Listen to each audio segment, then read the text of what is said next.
you want, what you want. Hello, troublemakers out there. I'm Matt Catling, and this is the next disruption session where we interview the biggest troublemakers we can find. We answer your questions to help you get disruptive in life and business. Now, let's get started.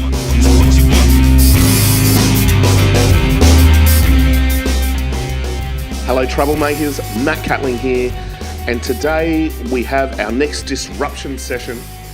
And today's topic is actually a question that came from our community. And the question is, how do you create your future? And I think it's a very, very good question. One of my actual companies, the company name is Your Future Now.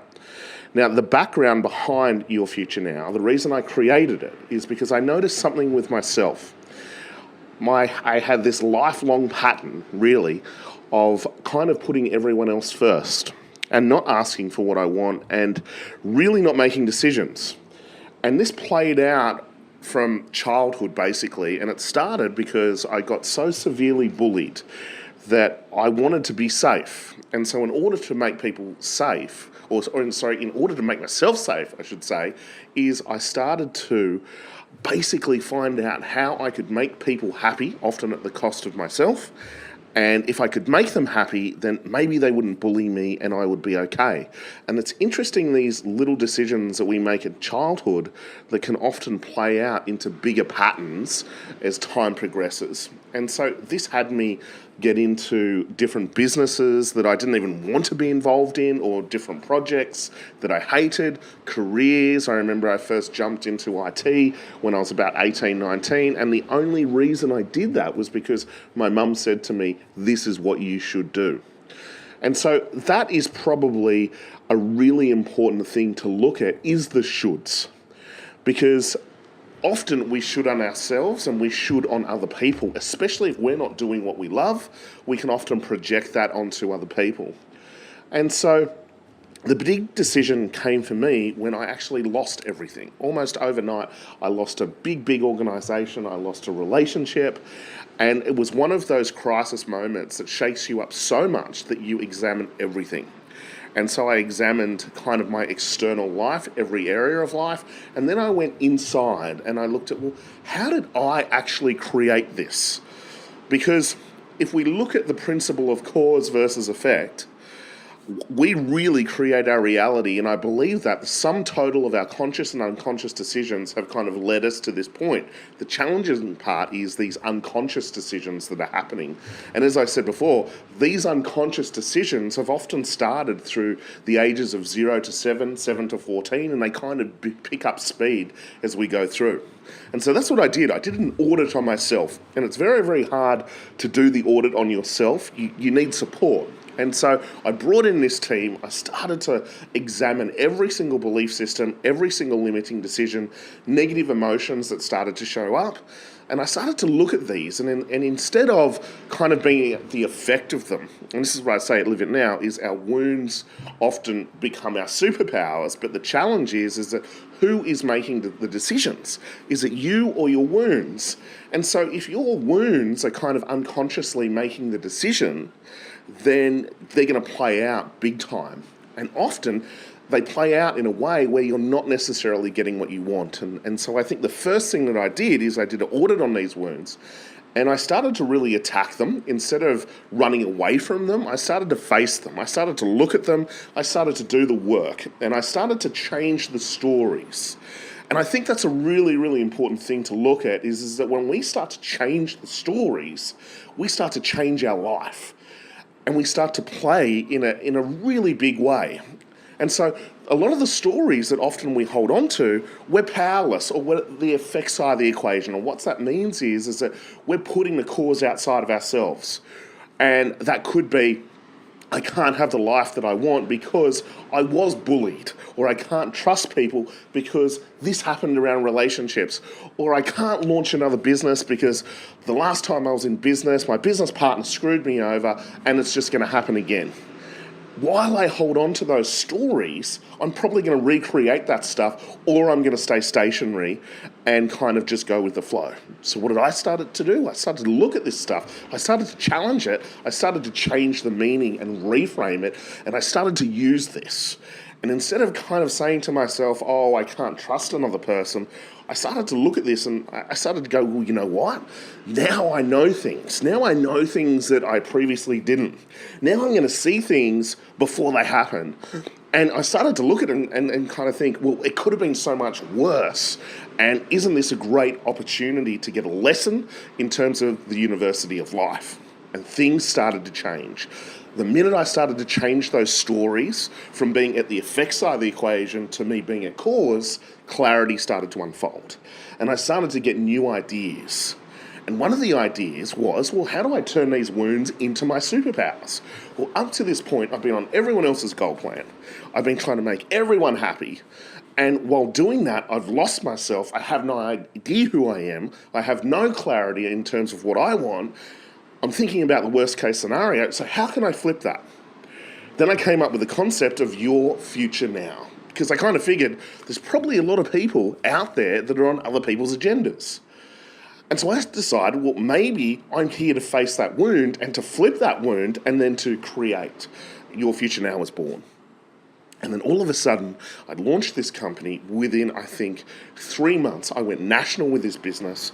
I launched a program called Live It Now as a symbol to my dad. And I've got a book that's coming out, actually, called Live It Now, A Father's Last Message. And Live It Now came out about helping people create their future. Helping people kind of wake them up, instead of waiting for the crisis, shaking them up and examining and auditing the belief systems and turning these wounds into our superpowers. Live It Now has now started to become almost a global movement. We've raised almost $1 million for charity, and life just keeps getting better. And so one of the things I started to realise is the wounds that we have are really important. And instead of them being your jailer, what we want to do is examine them, look at them in a different way. We want to start to change these stories. And the minute we start to change these stories, we start to get new ideas. And often these ideas are very much connected to our authenticity or our purpose, whatever you want to call it. And the thing is, when you can ignite that purpose, that passion inside of you, then it has so much meaning. The neurology starts to head in that direction. And so these ideas started to come through with Your Future Now, and one of the concepts was to help people create freedom in life and business. And in order to do that, I needed to do it. And that's what I did. By the time I was early 30s, I'd semi-retired, travelled around the world, kind of hung out with some of the best gurus on the planet, and really wanted to be an example of this experience, of this lifestyle, in order to be able to help other people do the same. And the more you do this work, it's just so important, I believe, to work on yourself and audit yourself and have self-awareness. It just picks up speed. And from that kind of idea of Your Future now we've got so many different companies. We've got the Aussie Dream, which is a new initiative. We've got the Troublemakers. We've got the Institute of Behavioural Science. I've built this incredible team, and we're only just getting started. And the thing is that when you start to connect with the things that are inside of you, your authenticity, and you start to create goals that you want, that you're connected to, you start to move into this flow. And it's really, really incredible. It's almost like, imagine a sailing boat, and you've got this big, beautiful boat.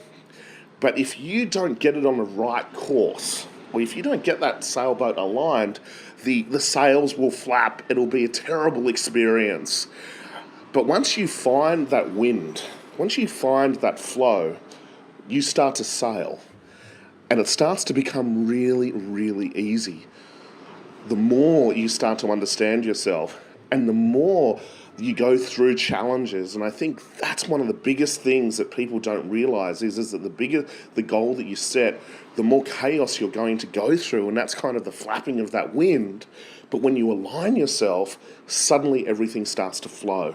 And that flow comes in the form of almost manifestation, where you meet the right people, the right opportunities pop up almost without effort. Sales start to come into your business from all of these random locations. And you start to move to this position where life has so much meaning, and it's synchronistic, and it is so exciting. And what follows through is gratitude. And the minute you start to kind of connect that gratitude, it's magic, because suddenly you start to attract even more and more. And so it's really easy to kind of talk about it over this podcast, but the key is practicality. The key is being able to experience it, which is why I run Live It Now, basically free to the community, because I think we all need to do a bit of an audit, especially if you haven't looked at that stuff or you're still running those patterns from childhood. And a lot of the times we're unconscious to this, but we often just keep attracting these chaoses and crises. And those crises are incredible opportunities to wake us up, where we can ask different questions, we can look at the world in a different way. But the challenge is often people don't, and they go back to kind of living in this self-induced hypnotic trance, which might be that they feel some emotion coming up, but then they'll go and watch the TV, or they'll go and eat food, or they'll go and take drugs, or they'll do some type of thing not to feel. Whereas in Live It Now, I kind of shake you up and go, no, the answers are inside and often not externally. And let's look at all of these unconscious patterns. Let's do an audit on it. And let's challenge these wounds, and let's turn them into your superpowers.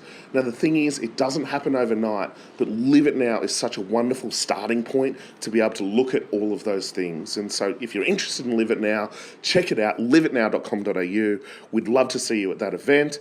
Have a bit of fun. Meet some amazing people. In fact, they'll probably turn into lifelong friends. And I'm not sure when you're hearing this podcast at the moment, but I'm actually running Live It Now this weekend, and would love to see you there. If you hear this podcast and you're coming to Live It Now this weekend, grab me and say, Matt, I heard your podcast. This is what I loved about it. As we've talked about, this is a new initiative, these troublemaker disruption sessions. And I'd really just love to know if what I'm sharing with you is relevant to you. Is this what you want? And I just want to kind of give you as much information as I possibly can. So my site, mattcatling.com, is also coming soon. That's mattcatling.com. That is coming soon. And I'm going to be kind of sharing even more information with you on that site as well. So stay tuned for that. But this is a bit of a quick session. I hope you enjoyed it. I will catch you soon. And as I said before, I hope to see you and Live It Now, whether it be this weekend or the next month. We run them monthly, and we hope to see you there. Thanks, guys.